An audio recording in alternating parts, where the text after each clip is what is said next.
Olá, sejam todos bem-vindos a mais um vídeo no canal, espero que vocês estejam bem. E hoje a gente vai conversar um pouquinho sobre a minha última leitura, no caso a primeira leitura desse mês de maio, que é então As Bacantes, do poeta grego Eurípides. Então essa foi a minha primeira peça, tragédia grega, que eu li, até então nunca tinha tido experiência lendo tragédias gregas, e eu optei por começar por essa, porque eu entendi que eu não precisaria saber de tantas informações para chegar nessa peça. Então, seria algo contido naquela história e realmente funcionou, né? Ou seja, diferente, sei lá, por exemplo, se eu fosse ler aquelas peças do Sófocles, que você tem que ler Édipo em Reis, Édipo em Tebas, aí depois os Sete de Tebas e depois Antígona, né? Você precisa ler tudo para poder compreender. Essa é uma história fechada, vamos dizer assim.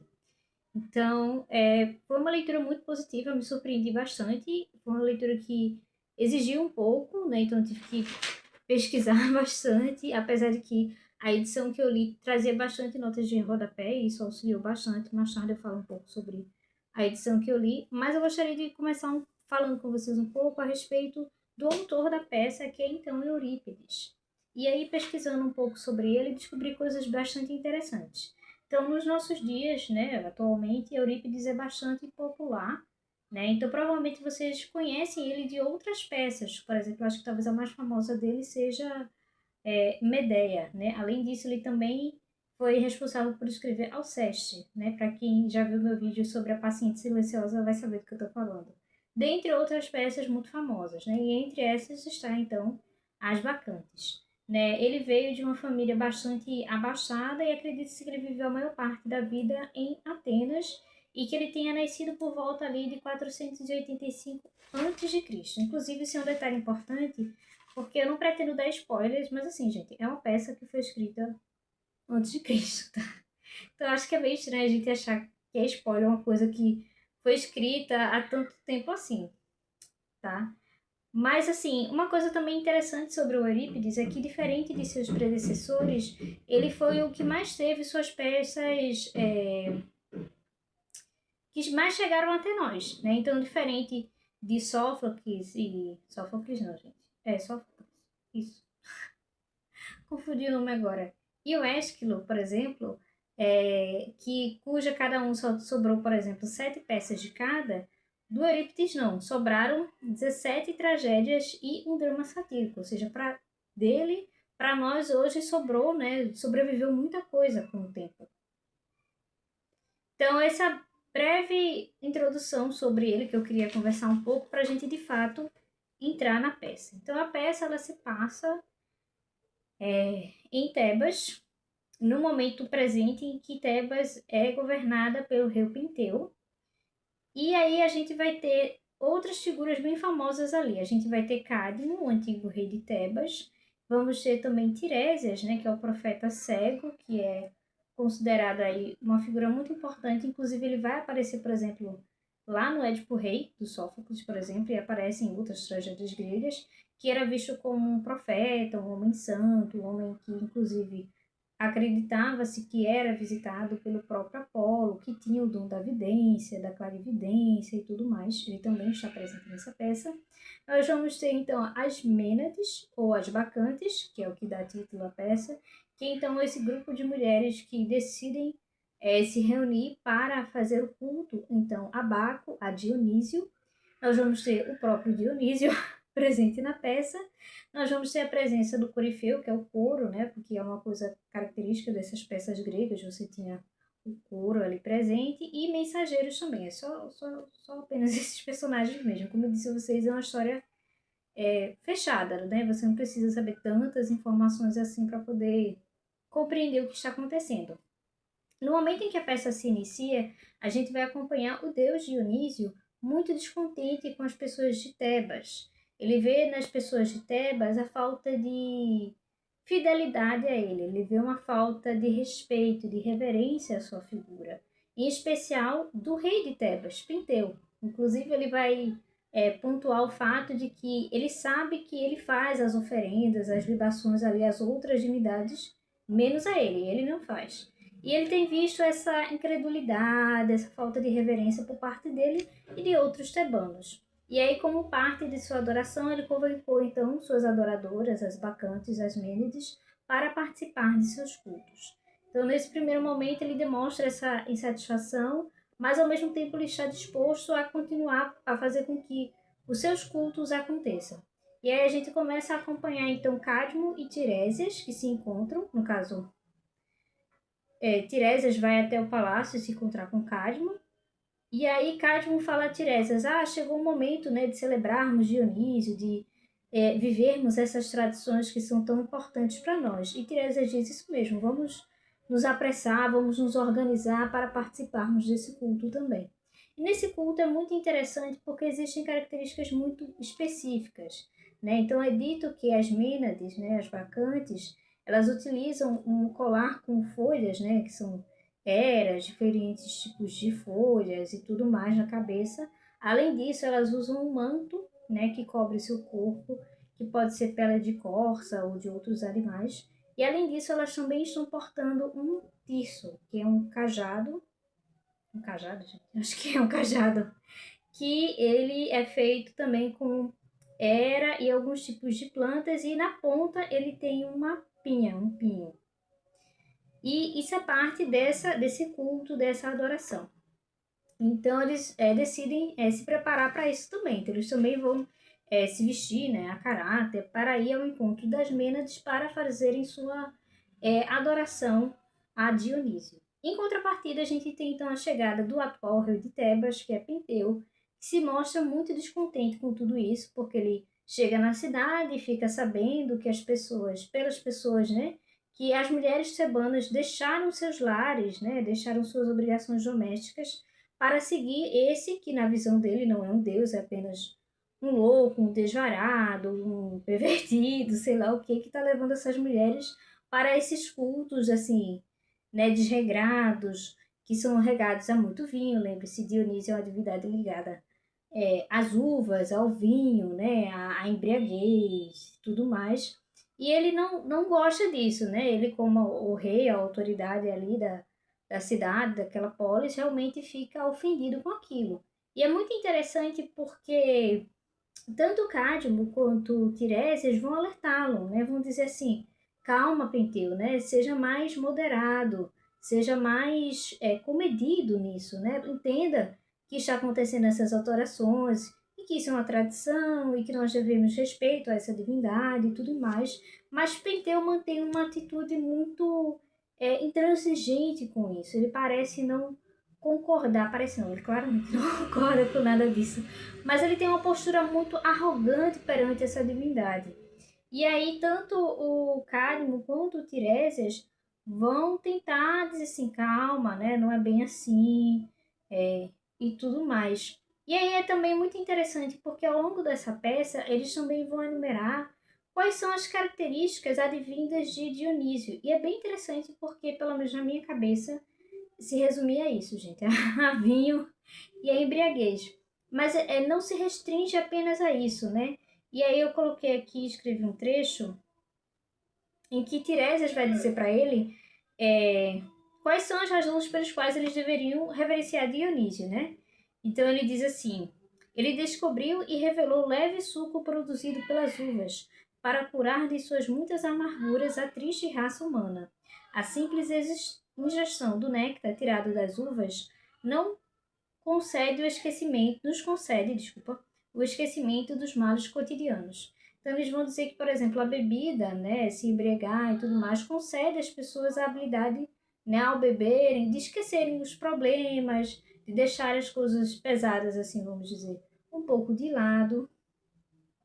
Uma outra razão também que ele enumera é quando ele penetra fortemente em nosso corpo, embriagando-nos, revela o que ainda está por vir.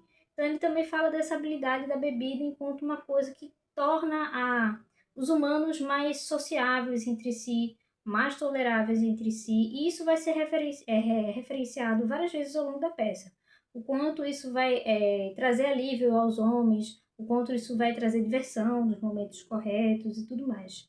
E aí eles vão tentar, né, digamos assim, orientar Penteu para que ele, digamos assim, baixe um pouco a bola dele, só que isso não funciona, né? Na cabeça dele, aquilo é um absurdo, aquilo tem que ser parado, essas mulheres têm que voltar para casa, né, deixar essa loucura. E nisso, assim, o culto tá indo anda a... Nossa, gente, esqueci a palavra. A todo vapor, vamos dizer assim. Então, elas já são vistas já nas montanhas, subindo para uma outra área, assim, elas já estão bem longe dali.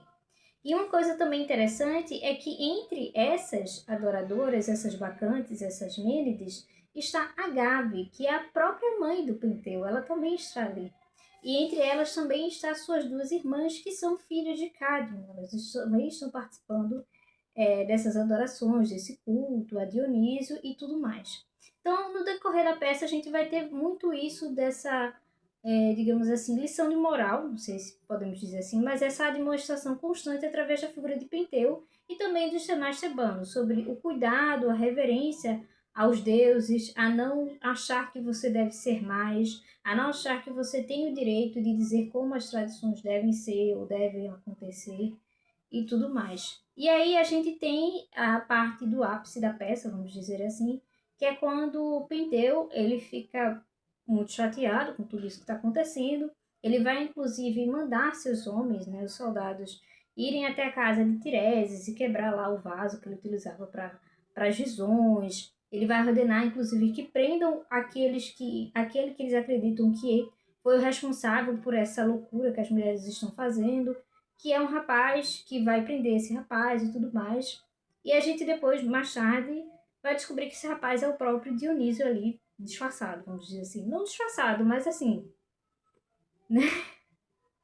E depois a gente vai ter, então, como eu falei, o ápice, né? Que é quando, numa mistura de muita raiva pelo que está acontecendo e, ao mesmo tempo, muita curiosidade. Né? Penteu vai falar com esse rapaz, que depois a gente descobre que é o próprio Dionísio, que ele tem muita curiosidade em ver esse culto, né, das bacantes, né? Afinal, o que acontece lá, né? O que tem tão especial lá? E aí ele vai dizer, ai, tudo bem, eu te levo, mas aí você vai ter que se disfarçar, você vai ter que botar um vestido, um véu que cubra seu rosto, para pensarem que você também é uma mulher e tudo mais. E aí ele topa isso, e a gente vai vendo que isso tudo faz parte de um plano, na realidade, de vingança por parte de Dionísio. É uma forma dele mostrar para as pessoas o que acontece quando ele é desrespeitado, quando ele é desmoralizado. E aí a gente tem então o ápice da peça, que eu não vou contar, mas que é bem forte, é bem pesado, é bem trágico o que acontece com esse rapaz, com esse homem, quando ele finalmente chega lá. E é tão forte, assim, é tão pesado, porque isso que vai acontecer com ele vai acontecer, inclusive, porque essas mulheres vão até ele, e como eu comentei, entre elas, quem está liderando esse grupo é sua própria mãe. Então isso torna a situação ainda mais surreal possível. Inclusive, é dito que elas estão numa espécie de transe e não reconhecem. Se ele vai dizer mãe, sou eu, tia, sou eu. E elas não vão achar que é ele, vão achar que estão atacando um filhote de leão, uma corça, enfim, outra coisa. E aí vem então essa situação bem trágica e você tem o destino final desses personagens, e é quando esse rapaz se revela então Dionísio e vai dizer como cada um deles vai pagar por seus erros. Né? Desde Agave e suas irmãs, as filhas de Cadmo, pelo que fizeram, lembrando que elas não estavam conscientes, mas elas fizeram aquilo, até Cadmo, né? Todos eles vão ser condenados de alguma maneira, e isso vai trazer a ruína a Tebas, pelo menos. E aí tem um trecho do final, quando o coro encerra a peça, que eu queria ler para vocês, que eu achei muito interessante, que eles dizem assim: a bondade de um Deus tem muitas formas, e muitas vezes ele surpreende-nos na realização de seus desígnios. Não acontece o que era de esperar, e vemos no momento culminante o inesperado. Então a peça se encerra. Como eu disse, eu não vou dar spoiler, mas assim, foi escrita antes de Cristo, gente. Eu acho que se eu falasse aqui também não ia surpreender muito. Mas é isso, gente. É uma peça muito interessante. Como eu disse, ela é fechada, então você não precisa saber de tantas coisas para entender o contexto, a não ser que você queira se aprofundar, como foi no meu caso, eu precisei recordar quem era Baco não, desculpa, quem era Cadmo, Tiresias eu lembrava um pouco mais. Mas, assim, é sobre isso, assim, eles vão falar ao longo da peça sobre a importância de Dionísio, o culto a Dionísio, qual o valor dele entre os homens e também vai alertar sobre o quanto os homens podem ser precipitados, o quanto os homens podem se achar mais, se acharem que são superiores, acharem que podem deixar suas tradições de lado. E, né, no final você tem tudo isso culminando na morte, assim, horrível, trágica do Penteu. Né? Fica aí o alerta, digamos assim. Acho que foi isso que Eurípides pensou na hora. E é isso, gente. Falando um pouquinho sobre a edição, eu li numa edição que ela só tem para e-book, né? Eu leio pelo aplicativo do Kindle no celular, que se chama Expresso Zahar. Eu tô falando isso porque se você adquire a edição física da Zahar, que são bem bonitas, elas são, acho que são compilados, né? Você compra as edições e vem mais de uma peça. Mas esse formato para e-book é só aquela peça individual. Tô falando isso caso alguém se interesse. E aí, essa edição que eu li tem como tradutor o Mário da Gama Cury, acho que é assim que fala o nome dele, e ele consta lá que ele foi o responsável para fazer pela tradução, responsável pela tradução do grego para o português.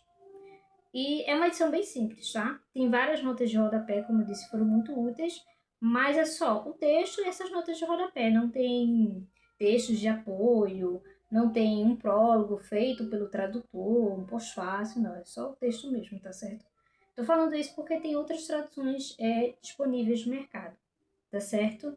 E é isso, gente. Me contem aí nos comentários. Vocês já leram As Bacantes? Já leram Medeia, outras peças de Eurípides, outras tragédias gregas? Quais que vocês me recomendam? Então é isso. Um beijo e até mais.